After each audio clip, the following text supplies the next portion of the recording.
पूजा का दिन है। बहुत प्राचीन काल से हमारे देश में गौ माता का पूर्ण महत्व रहा है, क्योंकि प्राचीन काल में जो हमारी खेती होती थी वो गौ माता से जो बछड़े मिलते थे बैल बन के वो आड़ों में चलते थे, और परिवार का जो पूरा पालन पोषण होता है वो गौ माता के दूध से गोबर से होता है। हमारे प्राचीन काल से ये परंपरा रही है कि गांव के अंदर चूल्हे पर गोबर का लेप करके फिर खाना बनता था, क्योंकि एंटीसेप्टिक है गोबर, ये इसमें बड़ी शुद्धता है। और जो 5 तत्वों का जो शरीर है ये सारे 5 तत्व गाय के दूध में हैं। वो दूध के रूप में है, दही के रूप में है, फिर घी के रूप में है, फिर लस्सी के रूप में है। ये सारे तत्व जो आदमी को चाहिए वो गाय के ही उसमें है। गाय हमारी माता ऐसी है, अगर इसको कोई जहर भी दे दे तो ये ऐसा है भी इसके दूध में नहीं आता, और किसी पशु को अगर जहर दे देंगे तो उसके दूध में आ जाता है। इसलिए भी ये देवता के रूप में मानी जाती है।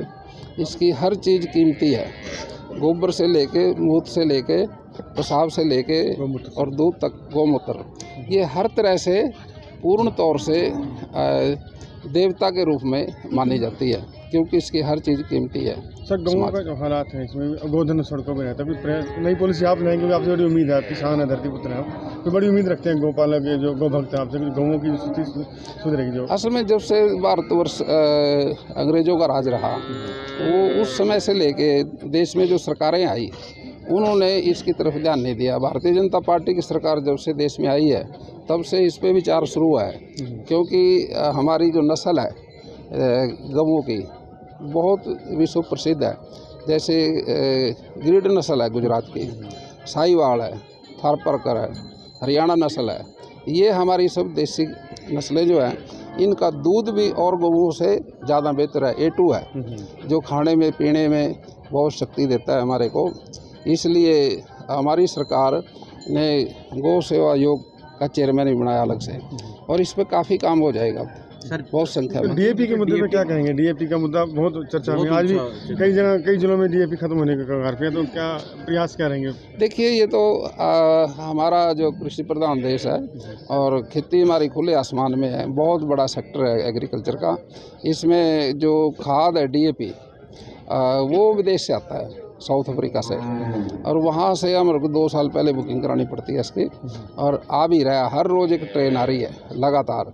दिक्कत तो कोई आएगी नहीं, लेकिन खेती करने वाले हमारे भाई जो हैं, ये 2 महीने का सीजन है लंबा, वो खाद एक एकदम लेना चाहते हैं भाई 2 महीने तक जो हमारी फसल वो हो जाए, उसमें दिक्कत आ जाती है। कोई कमी नहीं आएगी खाद की। DAP के नाम राजनीति शुरू होगी, कांग्रेस को मुद्दा मिल गया, DAP की खाद तो मिली नहीं, कांग्रेस को खाद मिल गई। कांग्रेस बात तो आपकी ठीक है, कांग्रेस तो परेशान है, क्योंकि पहले तो वो सरकार बनाए बैठे थे, अब उनके हाथ घोड़े तो खाली जाने लगे, तब उनको कोई ये अभी बयान दे के लीडरशिप को कायम रखना चाहते हैं। बाकी कोई ऐसी दिक्कत। विपक्ष के नेता नहीं बना भाई कांग्रेस अब तक, 13 को सेशन है, तो वहाँ तो उनकी गुटबाजी है, और गुट पहले से ही है, और इसलिए उनको दिक्कत आ रही है, तो वही देखेंगे इसको। धन्यवाद। और आज की अष्टमी वो तिथि है जब हमारे प्यारे प्रभु श्री कृष्ण ने पहले दिन गौचारण प्रारंभ किया था विधिवत गौ पूजन करके। तब से पर्व हमारी आस्था का पर्व गोपाष्टमी के रूप में है, और पूरे देश में गौ माता का पूजन, गौ माता का वंदन, अभिनंदन आज के दिन होता है। और साथ ही साथ आज का दिन इसलिए भी है कि हम सब गौ रक्षा का संकल्प लें, हम सब गौवंश संरक्षण संवर्धन का संकल्प लें, और समाज में ये निश्चित हो कि गाय को केवल उपयोग के लिए ना रख करके उपयोग करें दूध का, पंचगव्य का, लेकिन उसको ऐसे बेसहारा छोड़ ना दें।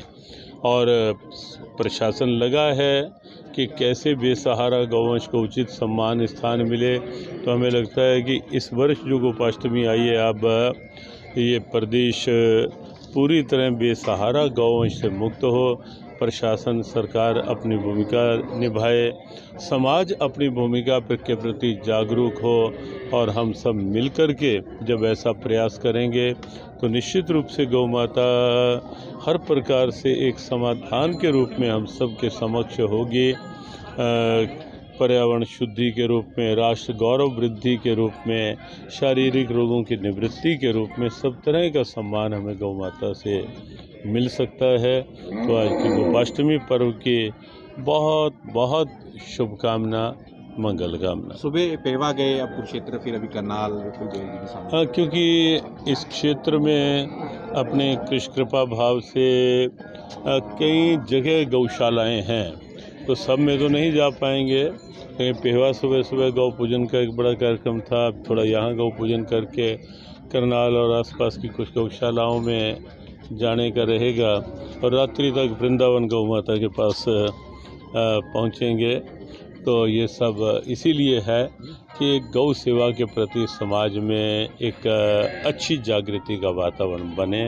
आज हमारे नवनियुक्त जो कैबिनेट मंत्री हैं इस विभाग के, कृषि और पशुपालन विभाग के, श्याम सिंह राणा जी भी कुरुक्षेत्र, धर्म क्षेत्र कुरुक्षेत्र की गौशाला में गौ पूजन के साथ गोपाष्टमी का पर्व प्रारंभ कर रहे हैं। उनके लिए भी शुभकामनाएं।